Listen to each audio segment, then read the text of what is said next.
नमस्कार दोस्तों, मैं हूं धर्मेंद्र कुमार प्रजापति और मेरे इस YouTube चैनल बायोलॉजी के नोट्स पे आपका स्वागत है। अगर आप मेरे इस चैनल पर नए हैं तो मेरे इस चैनल को लाइक और सब्सक्राइब करना न भूलें। साथ ही साथ वीडियो को अंत तक देखें और बेल आइकन को जरूर दबाएं ताकि मेरी हर वीडियो सबसे पहले आपको प्राप्त हो, आप तक पहुँचे। अपने इस वीडियो में आज मैं आपसे बात करूंगा इकोलॉजी यानी कि पारिस्थितिकी और इकोसिस्टम पारिस्थितिक तंत्र की। पारिस्थितिकी और पारिस्थितिक तंत्र का जिक्र आज हम लोग करेंगे। तो सबसे पहले हम बात करते हैं इकोलॉजी यानी कि पारिस्थितिकी की। पारिस्थितिकी विज्ञान की एक ऐसी शाखा है जिसके अंतर्गत हम किसी भी जीव के जैविक तथा अजैविक घटकों के बारे में अध्ययन करते हैं। कोई भी स्थान पर जो भी जीव पाए जाते हैं उनके पर्यावरण के बारे में, उनके अजैविक घटकों के बारे में जब अध्ययन किया जाता है तो विज्ञान की यह शाखा पारिस्थितिकी यानी कि इकोलॉजी कहलाती है। इकोलॉजी शब्द का प्रयोग सर्वप्रथम अर्नस्ट हैकेल ने 1866 में 1866 ईस्वी में किया था। अब हम लोग बात करते हैं इकोसिस्टम की। इकोसिस्टम यानी कि पारिस्थितिक तंत्र किसी भी स्थान पर पाए जाने वाले समस्त जीवों के जैविक तथा अजैविक घटकों के पारस्परिक संबंध को पारिस्थितिक तंत्र कहते हैं, या हम कह सकते हैं the relationship between the biotic and abiotic components of a place is called an ecosystem. किसी भी एक स्थान की अगर हम बात करें, उस स्थान पर जितने भी जीव पाए जाते हैं उन जीवों के जो भी जैविक घटक हैं, जो भी जीवित चीज़ें हैं और साथ ही साथ जो निर्जीव चीज़ें जो कि उनके साथ रहती हैं और उनके जीवन जीने के लिए सहायक होती हैं, इनके बीच में एक जो संबंध होता है उस संबंध को ही, उन रिलेशनशिप को ही हम इकोसिस्टम या पारिस्थितिक तंत्र कहते हैं। पारिस्थितिक तंत्र शब्द का प्रयोग सर्वप्रथम एजी टेंसले ने 1935 ईस्वी में किया था।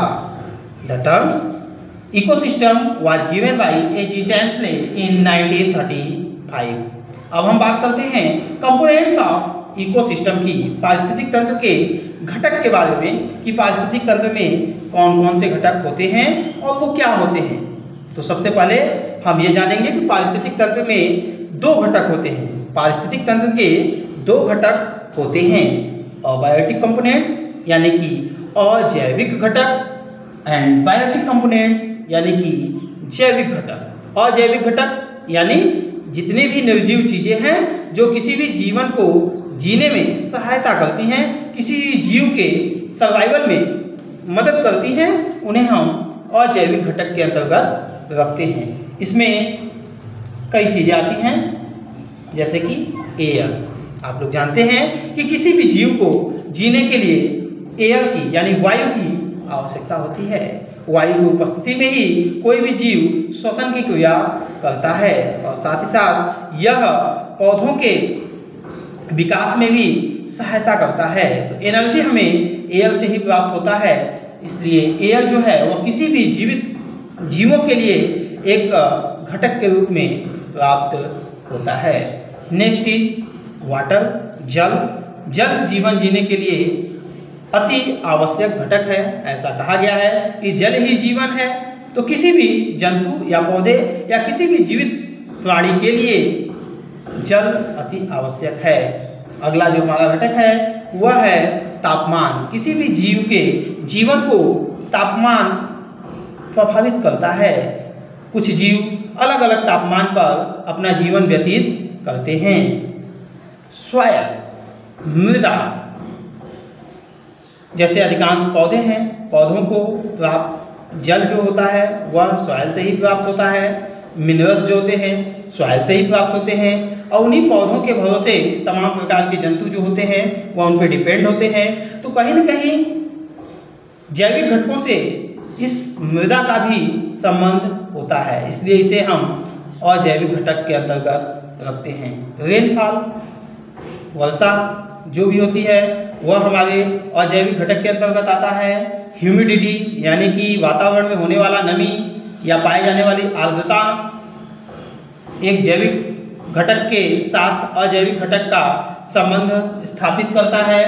उसके अलावा कुछ इनऑर्गेनिक कंपोनेंट्स भी होते हैं और जैविक घटक में कुछ अकार्बनिक घटक भी होते हैं, जैसे कि नाइट्रोजन, कैल्शियम, ये सब अकार्बनिक घटक के रूप में वातावरण में या पर्यावरण में उपस्थित होते हैं। और एक लास्ट है ऑर्गेनिक कंपोनेंट्स। ऑर्गेनिक कंपोनेंट्स में कुछ कार्बनिक घटक होते हैं, जैसे कि कार्बोहाइड्रेट, लिपिड, एमिनो एसिड्स, ये सब कार्बनिक घटक के रूप में पर्यावरण में पाए जाते हैं।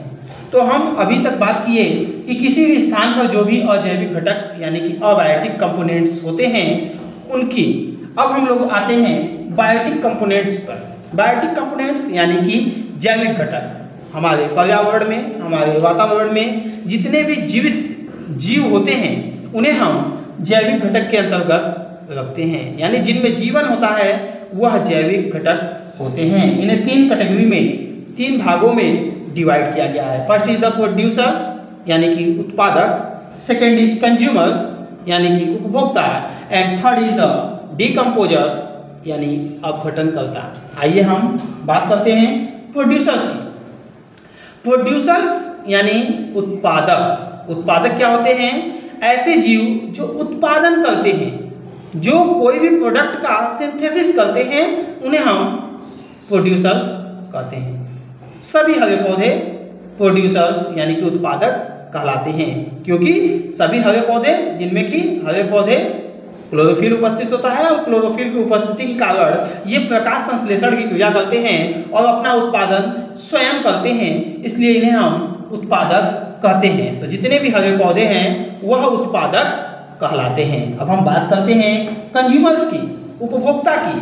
तो उपभोक्ता, सभी जंतु उपभोक्ता कहलाते हैं, क्योंकि ये प्रत्यक्ष अथवा अप्रत्यक्ष रूप से अपना भोजन उत्पादकों से ही प्राप्त करते हैं। कंज्यूमर्स, नाम इनका है कंज्यूमर्स। नाम कंज्यूमर्स इसलिए है क्योंकि ये कंज्यूम करते हैं। क्या कंज्यूम करते हैं? Consume food from the producers. ये उत्पादकों से अपना भोजन प्राप्त करते हैं, उन्हीं पर डिपेंड होते हैं, इसलिए इन्हें उपभोक्ता कहा जाता है। ये उपभोक्ता तीन श्रेणियों में बटे होते हैं। प्राइमरी कंज्यूमर्स यानी कि प्राथमिक उपभोक्ता, सेकेंडरी कंज्यूमर्स यानी कि द्वितीयक उपभोक्ता, एंड टर्शियरी कंज्यूमर्स यानी कि तृतीयक या सर्वोच्च उपभोक्ता। आइए हम एक एक करके सबकी बात करते हैं। प्राइमरी कंज्यूमर्स ऐसे कंज्यूमर्स या ऐसे उपभोक्ता होते हैं जो प्रत्यक्ष रूप से या अप्रत्यक्ष रूप से डायरेक्ट अपना भोजन प्रोड्यूसर से, उत्पादकों से प्राप्त करते हैं, तो उन्हें हम प्राथमिक उपभोक्ता कहते हैं। या हम कह सकते हैं कि ऐसे जीव या ऐसे जंतु जो अपना भोजन उत्पादकों से प्राप्त करते हैं, प्राइमरी कंज्यूमर्स यानी प्राथमिक उपभोक्ता कहलाते हैं। प्राथमिक उपभोक्ता प्रायः शाकाहारी यानी कि हर्बिवोरस होते हैं, जैसे कि इंसेक्ट, रैट, डियर और भी हजारों एग्जाम्पल्स हैं प्राइमरी कंज्यूमर्स के, जो कि अपना भोजन उत्पादकों से प्राप्त करते हैं। अब हम बात करते हैं सेकेंडरी कंज्यूमर्स की, द्वितीयक उपभोक्ता या द्वितीय श्रेणी के उपभोक्ताओं की। तो ऐसे उपभोक्ता जो अपना भोजन प्रथम श्रेणी के उपभोक्ताओं से प्राप्त करते हैं, द्वितीय श्रेणी के उपभोक्ता या द्वितीयक उपभोक्ता कहलाते हैं।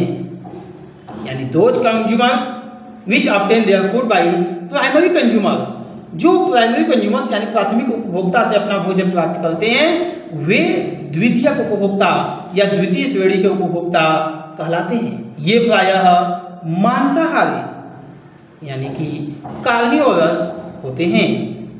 For examples birds, snacks, etc. अब हम बात करते हैं तृतीयक उपभोक्ता की या सर्वोच्च उपभोक्ता, तृतीय श्रेणी के उपभोक्ता या सर्वोच्च उपभोक्ता। तो ऐसे उपभोक्ता जो अपना भोजन द्वितीय श्रेणी के उपभोक्ता या प्रथम श्रेणी के उपभोक्ता या उत्पादकों से प्राप्त करते हैं, तो उन्हें हम तृतीय श्रेणी के उपभोक्ता कहते हैं। ये प्रायः सर्वाहारी यानी कि ओमनिवोरस होते हैं। फॉर एग्जाम्पल्स मैन, पीकॉक इत्यादि। तो हमने देखा कि जो प्रोड्यूसर्स थे वो अपना भोजन स्वयं बना रहे थे, इसलिए उन्हें हम उत्पादक कहते हैं। जो कंज्यूमर्स थे वह कहीं ना कहीं उत्पादकों पर ही निर्भर थे, जिनके कारण इन्हें हम उपभोक्ता कहते थे। और ये उपभोक्ताओं की 3 श्रेणियाँ थी। प्राइमरी कंज्यूमर्स जो अपना भोजन उत्पादकों से प्राप्त कर रहे थे, सेकेंडरी कंज्यूमर्स जो अपना भोजन उत्पादकों के अलावा प्राइमरी कंज्यूमर्स से प्राप्त कर रहे थे, एंड टर्शियरी कंज्यूमर्स जो अपना भोजन सेकेंडरी कंज्यूमर्स, प्राइमरी कंज्यूमर्स या प्रोड्यूसर्स से प्राप्त करते हैं, तो टर्शियरी कंज्यूमर्स कहलाते हैं। इनके अलावा बायोटिक कंपोनेंट्स का एक और घटक है जो डीकम्पोजर्स या अपमार्जक के रूप में कहे जाते हैं। इनमें प्रायः जीवाणु और फंजाई यानी कि कवक आते हैं। ये सड़े गले कार्बनिक पदार्थों पर उग करके उन्हें समाप्त कर देते हैं, मृत जानवरों पर उग करके उन्हें समाप्त कर देते हैं, या मृत कोई भी जीव है उन्हें सड़ा गला करके नष्ट कर देते हैं। तो इन्हें हम डीकम्पोजर्स कहते हैं। डीकम्पोजर्स प्रायः पर्यावरण की या वातावरण की सफाई करने का कार्य करते हैं। आज की वीडियो अगर आपको अच्छी लगी हो तो मेरे वीडियो को सब्सक्राइब जरूर करें। Thank you.